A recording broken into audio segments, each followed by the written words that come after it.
ঘরে মারা যাবে না খো জিয়ালার গাছে লেসো বাঁধে মারবো আজকে সাগরে কাহিনী সাগরে কাহিনী দুটাকে পিটতে হবে এই দুটাকে পিটতে হবে আমি দুটাকে পিট মাগে বুয়া চরণ মার মানে দিহাগি মান বুঝলে ঘরে দুয়ার লাগাইছে সালম দেখছে চুপি চুপি না আর ঘরে দুয়ার লাগিয়ে দিলে এখানটা ঢুকাইছে রাত 12:30টার সময় এই ঘটনা রাত 12:30টার সময় বুঝলে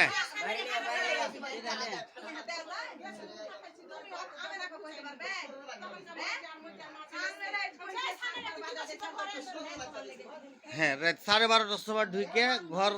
এই দরজা লাগিয়ে দিয়েছে